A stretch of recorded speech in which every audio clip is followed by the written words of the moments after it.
J'aime pas mon corps. Faut être body positive.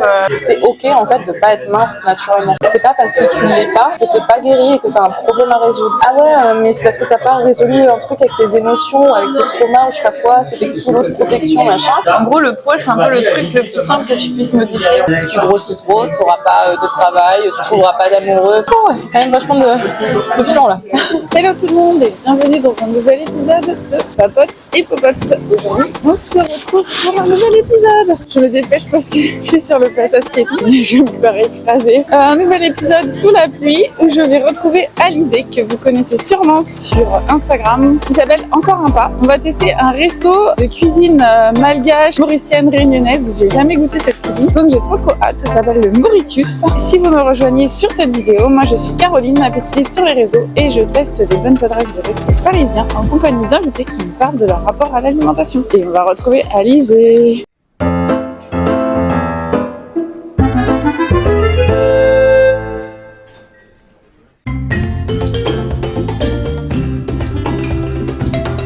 Je rejoins Alizée. Salut Alizée. Comment vas-tu? Oh bah super. Super, avec un temps magnifique. Ouais, magnifique. On est à La Réunion là, vous avez vu, il fait très très beau. Alors, est-ce que tu veux te présenter? Et bah ouais. Bah moi je suis Alizée, j'ai 28 ans, je suis sophrologue spécialisée dans le comportement alimentaire. J'ai souffert de troubles alimentaires et du coup bah, je suis là pour déguster un bon petit repas. Et du coup, direction La Réunion, l'île Maurice et Madagascar. Ouais, c'est parti.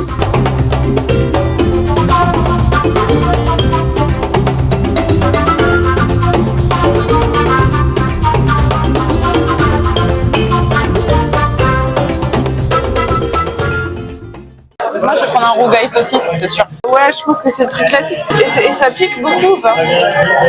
En fait, c'est le piment, il est à côté. Normalement, ils le mettent pas dedans. D'accord. Il y a un peu de piment dedans, mais ça pique pas. C'est le piment qu'ils mettent à côté. Ici, là, celui-là. D'accord. Attention, ça pique. Ouais, il y a beaucoup de choses. Boucané créole, ça me semble pas mal. Vu que toi, tu pourras me faire goûter. De quoi? Oui, le rougail saucisse, parce que c'est un peu le truc classique, quoi. C'est le... Oui, c'est... Oui. Et si un deuxième plat que tu veux goûter, peut-être, on partage. Franchement, moi, tout me va. Hein. Je vais prendre des bouchons en entrée et un rougail saucisse, s'il vous plaît. Moi, je veux pas prendre d'entrée, mais je vais prendre le boucané créole. J'ai vu qu'il y avait du requin aussi. Du requin? Ouais. Ah, j'ai pas tout... J'avoue, j'ai pas tout regardé parce que j'avais visé, tu sais, le rougail saucisse. C'est des trucs qu'on n'a pas trop l'habitude de manger. Ouais.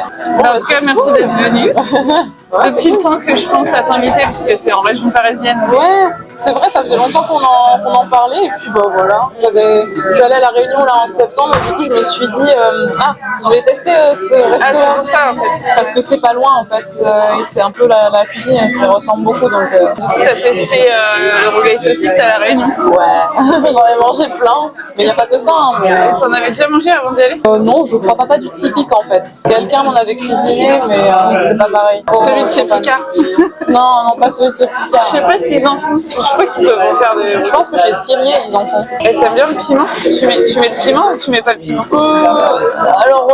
Ils m'ont dit qu'il était vraiment fort, donc je vais pas trop en mettre. Je vais vraiment mettre une goutte pour goûter, mais j'aime pas trop quand c'est trop pimenté. Ça va aller, je pense. C'est quoi ça? C'est un mélange de tomates et de... Tu dois avoir des herbes et puis des... Mais c'est pas pimenté. Hein. En tout cas, merci parce que c'est la première fois moi que je vais dans un resto vraiment... Alors c'est malgache, réunionnais et mauricien, j'ai vu sur le... Ouais. C'est bien parce que le temps dehors est en discordance avec... Ouais, l'ambiance. Ça nous réchauffe un peu. Du coup, tu as répondu à ma première question. Pourquoi tu as choisi ce resto? Pourquoi j'ai choisi ça? Oui, c'est clairement par nostalgie là, de mon séjour à La Réunion. Tu es resté longtemps? Après, je suis restée deux semaines. J'aurais aimé rester beaucoup plus longtemps parce que c'est magnifique et que tu as plein de choses à voir. Et donc, la cuisine m'a marqué parce que moi, la cuisine, c'est super important quand tu découvres un endroit. Et j'avais envie de retrouver les saveurs de mon voyage. Ah. Merci. Merci.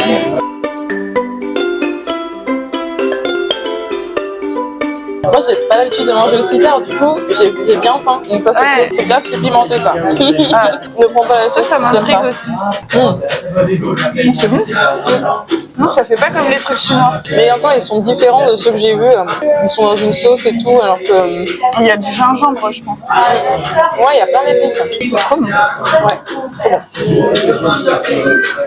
Bah, ça fait plaisir d'en remanger, tu vois. Il y a plein de saveurs. Et alors ça, je sais pas ce que c'est. C'est du chou? Moi, je pense que c'est du chou et de la carotte. Du curry. Ah ouais. Bah, je sais pas trop. En fait, du curcuma, tu vois. Parce qu'il y a un délire avec le curcuma aussi Là-bas, Ouais. on dirait c'est comme du coleslaw un peu. C'est bon. Ouais. Ça me fait penser à la petite salade de choux dans les restos japonais, mais Avec un truc avec un goût différent. Et du coup, toi, Alizée, tu te considères être une mangeuse comment? Un adjectif qui te qualifierait? C'est difficile comme question, ça. Je sais pas, mangeuse en cours de cheminement. Non, je suis mangeuse sereine, mais qui... En fait, c'est compliqué parce que je suis passée par une année là où j'ai eu plein de prises de conscience avec l'alimentation et le poids, donc je saurais pas définir. J'ai eu une phase où tu vois, j'ai pris conscience que des fois, ce que je pensais être une compulsion, c'est un retour d'un schéma de compulsion que j'avais avant. En fait, ça n'en était pas forcément une. Ouais, j'ai eu cette phase où je me suis rendu compte que j'étais un peu hyper consciente de crise alimentaire et tout. Maintenant, je me lâche un peu plus la grappe. Donc, je dirais mangeuse moins prise de tête, de plus en plus apaisée. Je pense que tu sais, quand tu es dans ce parcours d'apaisement, tu passes parfois par cette phase où tu fais attention un peu à plein de choses. Et il y a des trucs aussi que tu te demandes, est-ce que je suis encore en restriction? Genre, si je mange de la soupe, ça veut dire que je suis en restriction? Mais non, en fait, tout va bien. Je suis en train de me dire, arrête de mettre une étiquette à tout ce que à chaque chose que tu vas manger, en fait. Et je veux plus mettre d'étiquette, genre, ah là, j'ai mangé plus sain que là, ou alors là, j'ai mangé, ou me justifier, tu sais, non, mais j'ai mangé de la soupe, mais c'était pas par restriction, hein. Toi, tu considères pas que tu es arrivé au degré optimal de l'apaisement? Je considère qu'il n'y a pas de ligne d'arrivée, tu vois. Ouais. Je considère que pour ma part, par rapport à mon histoire, je suis apaisée. Oui. Après, je suis toujours en cheminement dans le sens où à chaque phase de ma vie, il y a une recherche d'équilibre pour m'adapter aux événements qui se passent. Pour moi, il n'y a pas une alimentation super optimale, un truc un peu ultime, tu sais, que tout le monde peut atteindre. Et ça, quand je m'en suis rendu compte, ça m'a mis une sacrée claque, quoi. Je me suis dit, bah oui, en fait, t'as pas d'alimentation parfaite à atteindre. Chaque jour est différent, et puis il y a des phases où je sais pas pourquoi je vais manger un peu plus compulsivement, et il y a des phases où j'en ai rien à faire, tu vois. Enfin, et ça m'a fait du bien de me rendre compte de ça. Ça m'a fait déculpabiliser, quoi. T'en fais souvent des restos? Plus trop maintenant, parce que j'ai emménagé avec mon compagnon il y a un peu plus d'1 an, et avant on sortait vachement plus. On était plus proche de Paris aussi, tu vois. Et là on est dans un coin plus tranquille. Il y a des restos, mais c'est pas pareil l'ambiance. On a plus tendance à vouloir justement cuisiner nous-mêmes. On fait des pizza night, sushi night. Vous-même? Ouais, moi alors c'est moi qui fais les sushis. Tu fais tes sushis? La pizza on l'a fait à 2. Ouais, super. Très très bien. La pizza on l'a fait à 2, mais les sushis, ouais, c'est moi, je suis la pro des sushis, genre. Merci. Je me suis lancée dans ça, et je trouve qu'on prend un plaisir, tu vois, à faire aussi les choses nous-mêmes. Donc voilà, ouais, je vais pas hyper souvent au resto, beaucoup moins souvent que toi, je pense. Je trouve ça trop cool aussi, j'aimerais bien faire ça si je pouvais, mais bon, voilà, je suis plus dans la cuisine, maison. Mais je trouve que ça peut... Je sais que moi, en fait, je fais l'inverse de ce que tous les gens font. C'est-à-dire que quand je suis à Paris, je fais plein de restos. Quand je vais en vacances l'été, tu vois, dans des zones un peu moins urbaines, je fais moins de restos, et du coup, on cuisine dans les Airbnb ou quoi pour nous. D'accord. Je trouve ça sympa de cuisiner avec les produits du coin et tout. Oui. On va au marché, on prend plus le temps. Moi j'ai ma petite organisation, je fais mon petit menu de la semaine. Ah oui. J'ai remarqué que si je fais pas de menu, que je me retrouve dans des moments, tu sais, où je me dis où j'ai pas trop le temps, je sais pas trop quoi manger, je vais pas être satisfaite. Tu vois, je vais faire un truc rapide et qui va pas me satisfaire, et ça va m'énerver, ça va me stresser. Du coup, je suis trop contente quand j'ai mon petit menu. Et tu fais et je vais à l'avance. Ouais. Alors, je fais pas tout pour toute la semaine. J'achète pour la semaine, et non, moi en général, je fais un jour sur 2, un jour sur 3. Tu te retrouves jamais avec un truc en fait que t'as pas envie de manger sur le moment? Non, parce que c'est comme ça dure que 2 jours et que c'est prévu. Et puis au pire, si vraiment j'ai plus envie du plat, tu vois, je le mets au lendemain et je fais autre chose. Et j'inverse un peu ce que j'avais prévu, et puis voilà. Merci. Merci.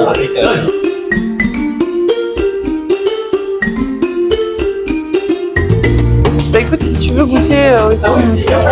Eh ben, ouais, dis-moi aussi. Ça, c'est quoi? C'est pour moi? C'est des grains, ça s'appelle les grains, c'est les lentilles, je crois, ou des haricots rouges. Ah oui, il y a des haricots rouges. Normalement, tu mets un tout petit peu de piment, mais alors je crois que celui-là, il est vraiment fort. Mais allez, moi je me lance Et dans le c'est comme piment. ça, à La Réunion, c'est servi pareil, avec plein de petits plats. Bah, soit tu le prends à emporter, et c'est vraiment, tu passes dans un petit boui-boui tranquillou, tu prends ta barquette, et franchement, tu payes ça rien du tout. Soit, oui, soit c'est dans des grosses assiettes comme ça. Et voilà. Et voilà. Moi, j'ai des gros morceaux de lardon là. Moi, je te réserve une saucisse. Hein. Je te réserve un lardon. Un troc de viande. Voilà. Moi, je vais commencer par ton truc. Moi aussi, je vais commencer par moi.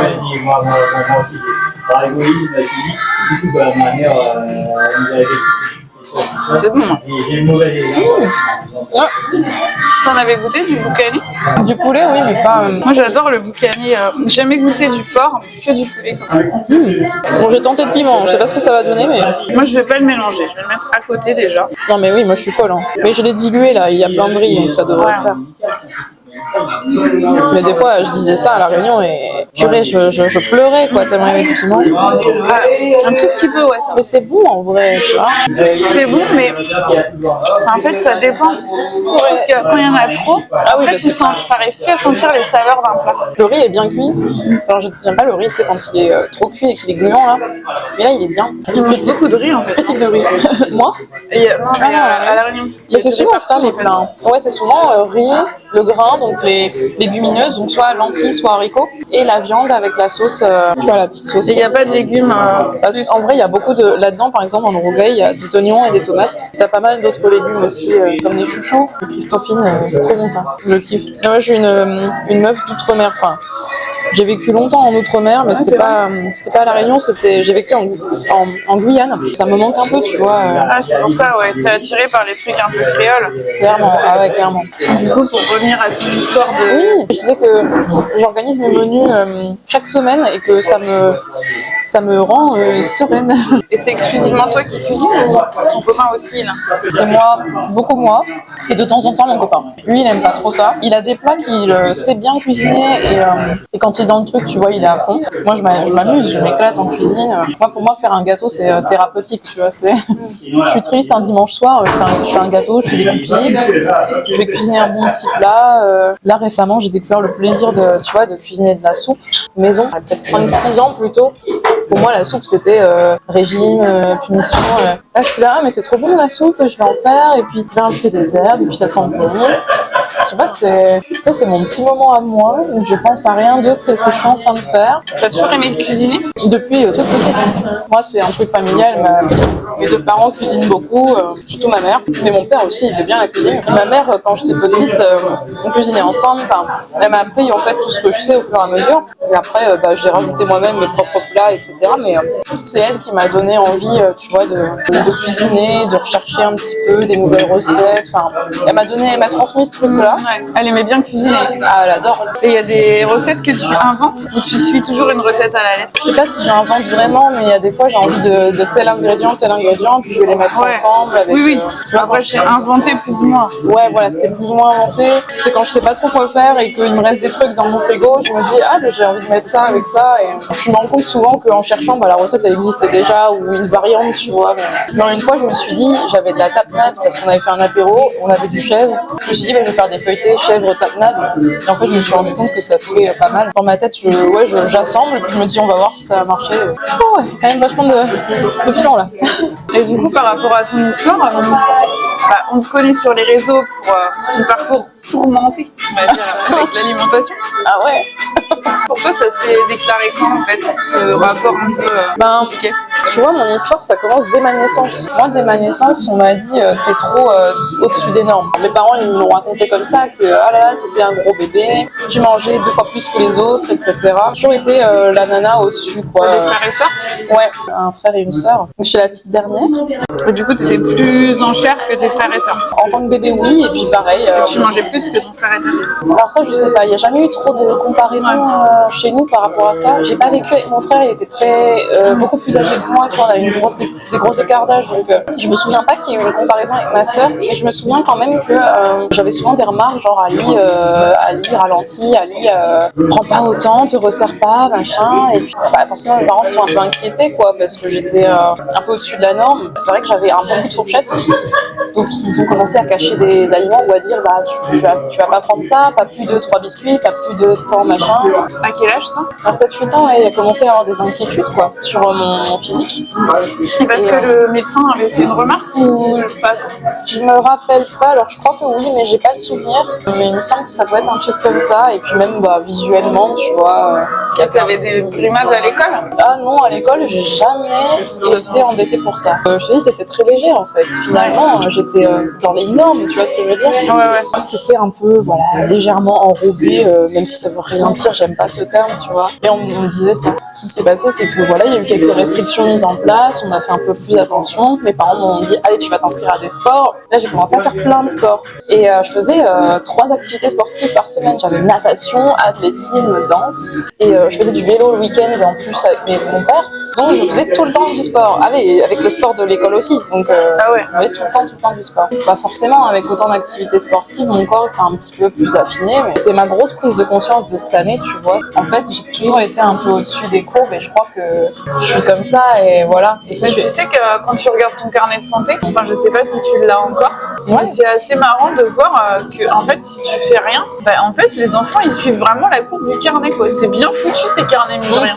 Et qu'en fait quand il y a une cassure ou que ça monte trop haut ou tu vois que ça suit pas la courbe, c'est là que c'est pas normal. Mais si t'es toujours en dessus, en fait c'est normal, tu vois. Il y a tellement de gens qui vont se reconnaître, je pense, dans cette histoire. On m'a embêtée parce que j'étais un peu au-dessus. Et après, à l'adolescence, il y a eu plusieurs événements. Un événement un peu traumatisant qui a fait que d'un coup j'ai commencé des crises d'hyperphagie boulimique qu'à l'âge de 15 ans. Après, à partir de l'âge de 18 ans, crise de boulimie avec purge. Et ça pouvait aller jusqu'à 3-4 fois par jour. Et ça a duré des années sans que j'en parle. Ouais. Avec leur recul, tu sais, je me dis, mais en fait, c'est hyper. Enfin, t'aurais dû en parler, quoi. Tu vois. Je me dis toujours ça. Tes parents, tu vivais avec tes parents, c'était pas Non, j'étais étudiante, j'étais en logement étudiant. Ah oui, donc tu pouvais facilement cacher en fait à tes parents. Oui, c'était loin. Du coup, ton poids, il variait pas trop vu que tu faisais Non, ça me permettait de maintenir un poids mince sans être non plus dans la maigreur. Donc ça se voyait pas. Même tes colocs? Moi, j'avais une coloc. Je crois pas qu'elle a vu, ou alors si elle a vu, elle a rien osé dire. Ce qui se voyait à l'extérieur quand je regarde des photos et des vidéos de cette époque-là, c'est les cernes, la fatigue, les cheveux très très fins. Mais vraiment la tête d'une nana tout le temps très fatiguée, avec des gros cernes. Donc, tout le temps des cernes sur les photos. Je sens que on dirait que je suis malade, tu sais, enfin, mais malade dans le sens que j'ai eu la grippe ou un truc comme ça, tu vois. Alors que non, je pense que ça te fatigue tellement. Mais tu penses que tes crises de boulimie et d'hyperphagie, elles ont commencé parce que tu avais été restreinte avant ou c'est une autre cause qui n'a rien à voir? Ou qu'il y a plusieurs choses? Un peu les deux, tu vois. Enfin, il y a eu cette restriction d'avant. Parce que finalement, quand tu étais enfant, t'as vécu de la restriction ou ça allait? Un peu de restriction cognitive, tu vois, et voilà, des remarques aussi, beaucoup de remarques, faut faire attention, machin. Après, à l'adolescence, ça s'est un peu renforcé parce que j'avais pris un peu de poids en première, donc quand j'avais 16 ans, suite à mes crises d'hyperphagie, du coup, forcément, j'avais pris du poids. Donc là, j'ai vécu des discours extrêmement violents, comme attention, parce que si tu grossis trop, tu n'auras pas de travail, tu trouveras pas d'amoureux, enfin des trucs vraiment archi violents. Mes parents. Ah, tes parents? Ouais. C'était pour me protéger. Enfin, oui, mais bien sûr, mais les parents, c'est toujours c'est toujours pour bien faire. C'est bienveillant. Si jamais ils regardent cette vidéo. Oui. Du coup, je t'avoue que c'était un peu cet environnement de il faut surtout pas que tu sois grosse. Ok. C'est un ensemble de choses, mais moi, ce qui m'a déclenché, c'était un traumatisme à l'âge de 15 ans. Je commence un peu à en parler sur mes réseaux, mais pas trop non plus. T'es pas obligé. Mais en gros, j'ai eu une amnésie traumatique. Et donc, les crises étaient là pour m'aider, je pense, tu vois, à surmonter les émotions, les moments difficiles, quoi. C'était un peu tout ça en même temps, quoi. Ça a duré jusqu'à mes... Peut-être que si t'avais pas eu cet événement-là, en fait, tu serais juste resté dans une petite restriction cognitive qui n'aurait pas trop évolué.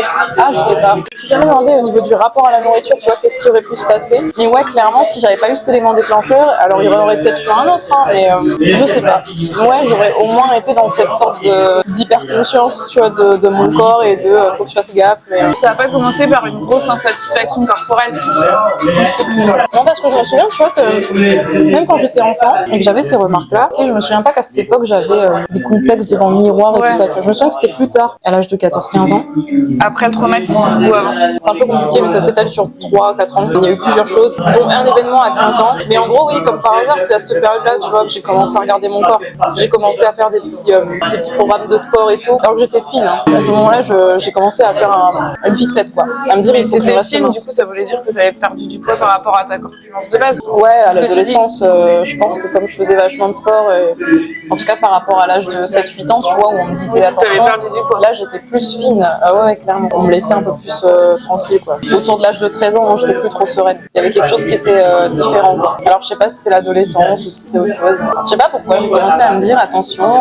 On était aussi forcément dans cette culture, tu sais, où voilà, t'as dans les magazines, les films.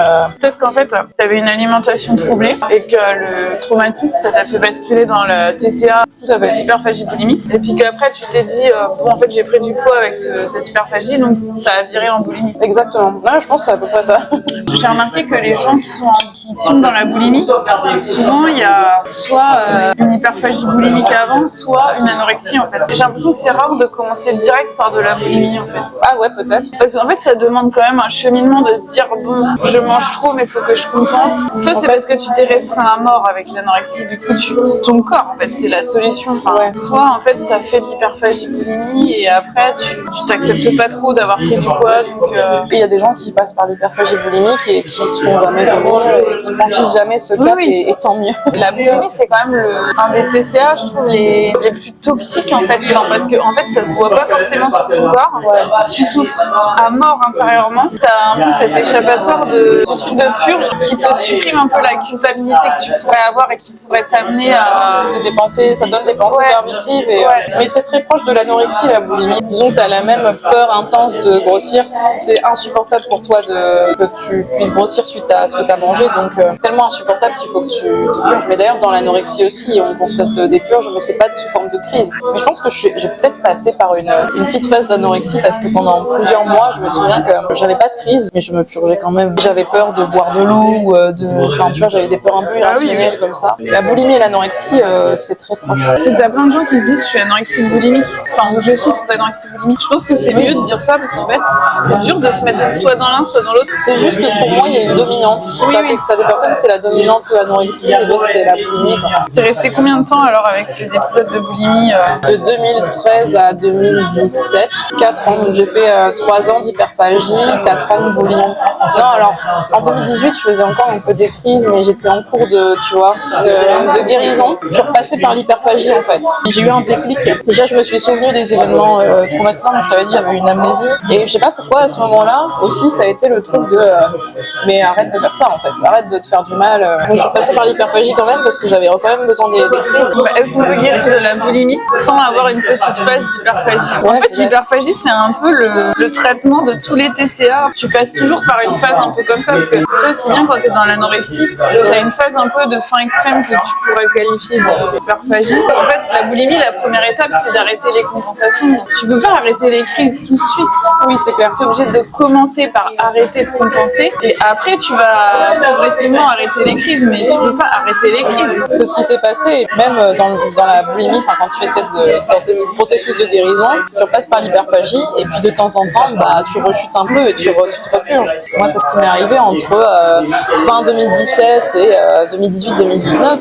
Pouvait m'arriver mais c'était très rare, tu vois, t'es en transition quoi. Puis après je suis retombée un peu forcément, c'est pour ça qu'il faut un accompagnement parce que j'étais pas hyper bien accompagnée non plus. Je suis tombée dans la restriction cognitive où je comptais mes calories, je voulais pas prendre du poids pendant la guérison. Et après c'est là que j'ai commencé à trouver les comptes qui parlaient d'alimentation intuitive et tout ça, à donner ma balance et à me dire mais en fait il existe une autre façon de manger, tu vois. Ça a été tout un cheminement depuis là jusqu'à aujourd'hui. aujourd'hui où je te dis, j'ai pris conscience que c'est ok en fait de pas être mince naturellement. Pendant ma guérison, tu sais, je me disais, faut être mince, faut que tu retournes à une minceur naturelle, mais tu l'as jamais été, j'ai jamais eu. Ouais, c'est ça. Quand tu l'as eu, quand tu faisais 5 fois du sport par semaine. Ouais, et quand j'étais un peu en restriction et que voilà, je faisais 20 heures de sport par semaine, tu vois, ça m'a fait du bien. Je me suis dit, mais oui, en fait, t'as pas à être mince naturellement. C'est pas parce que tu l'es pas que t'es pas guéri et que t'as un problème à résoudre. Et quand je vois des gens qui jouent sur ce truc-là, tu sais, qui disent, ah ouais, mais c'est parce que t'as pas résolu un truc avec tes émotions, avec tes traumas ou je sais pas quoi, c'est des kilos de protection, machin. Moi, ça me met hors de moi.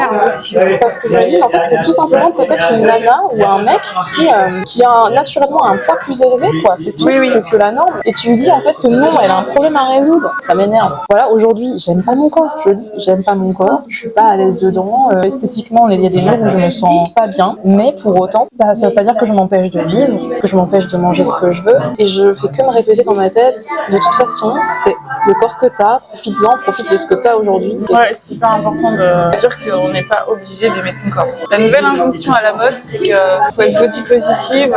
Je pense que t'as deux écoles, t'as le body positive, un peu injonction, tu vois, et le body positive où c'est la vraie acceptation de soi, c'est-à-dire c'est pas lié à l'esthétique et à l'amour de soi, voilà. Et je parle pour les personnes qui sont un peu grosses, mais c'est valable aussi pour les personnes maigres, tu vois, qui ont un IMC un peu faiblard et qui sont aussi critiquées d'ailleurs pour ça, quoi. De toute façon, tu peux aussi être ni mince ni gros et ne pas aimer ton corps pour d'autres raisons. C'est ça. Le mensonge qu'on nous fait croire, c'est qu'en gros, le poids, c'est un peu le truc le plus simple que tu puisses modifier de ton apparence. Alors qu'en fait, c'est faux, quoi. Tu peux pas. Tu peux te dire, bah voilà, je veux choisir mon poids, ok. Par contre, il y a un prix à payer. Et le prix à payer, c'est que tu vas devoir faire attention et faire du sport. C'est ta santé. Peut-être faire de la chirurgie esthétique aussi, parce qu'il y a des personnes qui ont beau faire attention et du sport, qui restent grosses, quoi. Et c'est catastrophique, hein, ce discours-là. Je pense que oui, tu peux te dire, je peux modifier mon poids, je vais le contrôler, mais du coup, oui, par contre, il y a énormément de risques. Et c'est très dur d'accepter que le poids naturel que tu fais, en fait, c'est pas forcément celui que la société te dit d'avoir. Celui qui est le plus confortable, c'est-à-dire celui où tu peux t'habiller facilement, tu peux t'asseoir facilement dans des lieux publics. Quand tu t'éloignes de ce poids-là, ou quand tu es très en dessous aussi, on te fait des remarques. C'est plus dur. Je pense que le vrai travail pour moi, là, le truc le plus récent, en tout cas, c'est d'accepter ça. D'accepter mon poids naturel et d'accepter que le poids, il varie aussi. Si tu es sous traitement et que tu as un traitement qui te fait grossir, si tu as une grossesse, si tu vieillis, c'est ça le gros travail, je trouve. Tu vois, avant, je me disais, attention avec ton passé de crise, d'hyperphagie et tout ça, il faut plus que tu sautes de repas. Il y a eu une phase où vraiment je me disais, continue à surtout pas sauter de repas. Et j'ai eu du mal à refaire confiance à ma faim et à anticiper certaines choses. Là, aujourd'hui, je suis plus dans l'optique de me dire, comme là, tu vois, on mange assez tard, on mange pas mal, enfin, je mange plus en tout cas pour ma part que d'habitude. Je sais que ce soir, je vais adapter en fonction. Pour moi, ça s'appelle pas sauter le repas. Si je mange pas grand chose ou pas, ça veut juste dire que j'ai écouté ma faim et vraiment je vais pas me forcer. Alors qu'avant, tu vois, je me serais forcée. J'aurais dit non, saute surtout pas de repas parce que t'as eu des TCA et parce que t'as peur de faire une crise, c'est ça? J'avais peur que ça me remette dans une mentalité de ah, t'as vu, tu peux sauter un repas. Mais là, au final, après avoir testé, je me Ça, c'est la mentalité anorexique. Ouais, mais j'ai testé et en fait, je me sentais assez en sécurité de le faire. Et la transition, elle était compliquée. Faut me refaire confiance. Faut vraiment être honnête envers soi-même, c'est et dire non, mais là, je vois que j'ai des pensées négatives et donc stop. Ça me fait penser à une personne que j'avais accompagnée qui était enceinte, qui souffrait de boulimie vomitive. Évidemment, du coup, suivie aussi par médecin et tout. Vas-y, je te pose une question du coup, mais toi, pendant tes grossesses, comment ça s'est passé? Je veux dire, dans ton rapport à l'alimentation, est-ce que ça t'a fait évoluer? Est-ce que tu as eu certaines peurs peut-être? La première et la deuxième, c'est vraiment très très différent parce que la première, c'est vraiment encore dans de l'anorexie pure. Ah ouais? Ça a rien changé. Enfin, ça un petit peu parce que j'avais les nausées au début. Et en fait, les nausées, ce qui est marrant, c'est que quand tu manges un petit peu, mais pas trop, dans mon cas, ça me soulageait. En fait, la nausée, elle était un peu déclenchée par l'hypoglycémie. Paradoxalement, ça m'aidait à manger. Bon, après, au deuxième trimestre, la nausée s'en va, donc c'est bon, t'es tranquille, quoi. Tu peux reprendre ta petite vie comme avant. Et par contre, la deuxième, comme j'étais vraiment plus avancée, ça allait bien mieux. Bah là, les nausées, pour le coup, ça a eu tendance à réactiver un peu dans ma tête. Ah oui, c'est bon, t'arrives à sauter des repas, un peu tangent quoi. Fallait un peu lutter contre ces pensées toxiques. Enfin, j'ai pas pris trop de poids au premier trimestre, mais je pense que c'est lié aux nausées, tu vois. Après, au premier trimestre, enfin, le bébé il pèse quasiment rien. C'est assez ambivalent ce qui se passe dans ta tête. Mais c'est un peu dur quoi, parce que t'es obligé d'adapter. Tu peux plus manger comme ce que t'as l'habitude, tu vois. T'es obligé de fractionner en fait. Tu sais, en fait, quand on n'est pas enceinte, des fois quand on a super faim, on a la nausée un peu. Je pense que là, le seuil il est juste hyper bas, donc dès que t'as une petite faim, t'as la nausée en fait. Ton corps il te fait comprendre que tu peux pas te permettre de pas avoir un taux de sucre hyper stable quoi. J'ai vu que sur ton compte, tu partages quand même beaucoup sur les enfants et sur ce que ça t'apprend de l'alimentation et tout. En observant des enfants manger. Hier encore avec mon mari. Mon mari, on regarde tout le temps les vidéos, ils vont pas dire que j'ai parlé de lui. Chaque fois je parle de lui, je suis obligée. Désolé. Qui est pour moi un mangeur intuitif, mais un mangeur intuitif adulte, ce qui est bien différent d'un mangeur intuitif enfant. Parce qu'il y a plein d'autres paramètres qui rentrent en jeu. Bah, typiquement, ma fille, la grande, c'est le genre de personne qui peut te laisser un micro bout de truc dans l'assiette. Ah non, j'ai plus faim. Et là, il dit non, mais t'abuses, Alice, il reste une micro bouchée, tu vas la manger quoi. Dans son cas de mangeur intuitif adulte, même s'il a plus faim, il va la manger parce que c'est vraiment ridicule, tu vois. Mais elle, non, c'est même pas possible. Même un gâteau au chocolat, elle va te laisser ça. Des fois, elle dit pas j'ai plus faim, elle dit ah j'aime plus. Parce qu'il y a plus de plaisir peut-être. C'est pas qu'elle aime pas le truc parce qu'elle l'a mangé, mais c'est que vraiment dans sa bouche, ça a plus d'intérêt quoi. Là, elle le verbalise le truc de rassasiement quoi. Ouais, qui n'est pas dans le ventre en fait, qui est vraiment dans la tête. Et dans les saveurs quoi. Ouais. Les enfants, ils ont beaucoup de choses à nous apprendre sur le comportement alimentaire si tu les laisses faire. Je trouve que notre génération, ou même les générations d'avant, ça a plutôt été élevé dans le sens où c'est l'adulte qui savait mieux que toi ce qu'il fallait que tu manges. Enfin, la quantité du moins. C'est vrai que moi, je fais beaucoup confiance aux enfants sur la quantité qu'ils doivent manger. Par contre, sur la qualité, je pense que là, ils ont quand même besoin d'un adulte. Parce que si tu les laissais faire...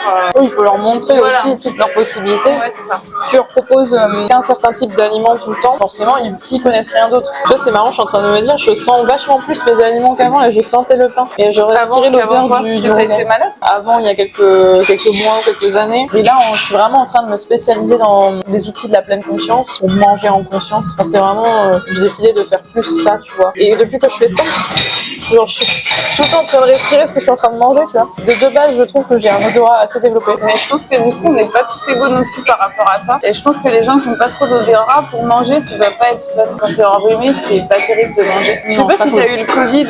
Oui. Moi, je l'ai pas eu, mais il paraît que c'était vraiment très embêtant de manger avec.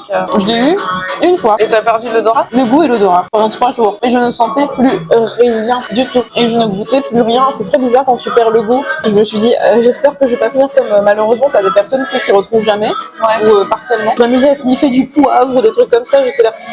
Allez, je respire des huiles essentielles et tout, le truc sent bien fort, tu vois. Je sentais rien. Dis-toi que j'ai mangé du Minster en plus, quoi, le fromage bien puant et tout. Je sentais pas. C'est là que tu te rends compte que sans le goût, sans le plaisir, sans les odeurs, l'alimentation n'a pas vraiment de... Tu manges pour manger parce que t'as faim. Je pense que j'aurais vraiment déprimé, quoi. C'est une source de plaisir et en même temps, tu vois, je suis passée par des moments de ma vie où vraiment, pour le coup, c'était un extrême où vraiment c'était ma seule source de plaisir.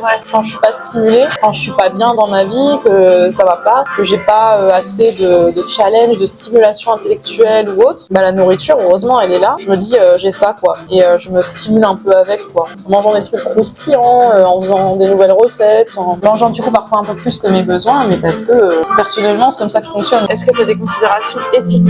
J'en ai eu. J'ai été végane pendant 6 ans. Après, ça a un peu fait partie de mes troubles, donc je me suis rendu compte que ça me faisait plus de mal qu'autre chose, que ça me renforçait mes troubles, donc j'ai arrêté. J'ai conscience, disons, du bien-être animal, etc. J'essaye quand même de pas prendre n'importe quoi quand j'achète et de pas manger énormément non plus de viande. Je mange pas de viande rouge, tu vois, par exemple. Par contre, produits de saison, je suis de plus en plus à fond. J'achète quasiment que de saison. Bah, sauf si j'achète du surgelé. Donc, je fais attention à ces choses-là. J'essaie de pas me poser d'étiquette et de pas me mettre de pression parce que je sais que, voilà, chacun fait comme il peut. D'accord. Voilà ma philosophie. C'est un peu la mienne aussi. Ton plat et ton dessert favori? Oh, c'est trop dur. Si tu y arrives, sinon Joker. Mais en vrai, mon plat préféré, mais j'en ai plein. En vrai, celui qui était, tu vois, un plaisir de remanger quand je suis sortie des TCA et de la restriction, c'est tout bête, hein. Mais c'était des pâtes au parmesan avec de la truite fumée. Je sais pas pourquoi, c'est pas vraiment un plat incroyable. Et alors le deuxième, je peux en donner un deuxième parce que vraiment c'est mon plat réconfort. C'est du maquereau. de la patate douce rôtie avec de la feta au four. C'est bien, tu donnes des recettes comme Et ça. avec du riz. Et mon dessert, alors là, c'est facile, c'est le chocolat. Tout ce qui est à base de chocolat. La glace, le gâteau. Le chocolat chaud. Le chocolat chaud, un peu moins. Gâteau au chocolat, moi je vais toujours prendre ça en dessert. Je suis l'enfant. Merci Alizé. Merci à toi. Ah, bah, c'était chouette. J'ai beaucoup aimé ce petit resto. Première fois pour moi que je mangeais du réunionnais. Donc, bah, merci pour la découverte. Avec plaisir. On valide l'adresse le Mauritius dans le 14e. Ouais. N'hésitez pas à y aller pour avoir un peu de soleil dans votre hiver. Mais ouais, c'est top. Moi, c'est pas la première fois que je mangeais ce type de cuisine et franchement, ça fait plaisir là parce que c'était vraiment bon Pour se rappeler tes vacances. Ouais, clair. Est-ce qu'on peut te retrouver? Sur mes réseaux ou sur Instagram, sous le nom de Encore un pas ou Alizé Perrin. Voilà. Et puis, j'ai un podcast aussi qui s'appelle Encore un pas où je parle d'apaisement alimentaire, de comment apaiser sa relation au corps et à la nourriture. Super. Et ben, merci à vous d'avoir regardé la vidéo. N'hésitez pas à la liker, la commenter, la partager, à vous abonner. Et si vous voulez faire partie de mes invités, n'hésitez pas à me contacter sur Instagram Appétit Libre ou en commentaire de la vidéo. Et on se dit à la prochaine vidéo. Bye bye.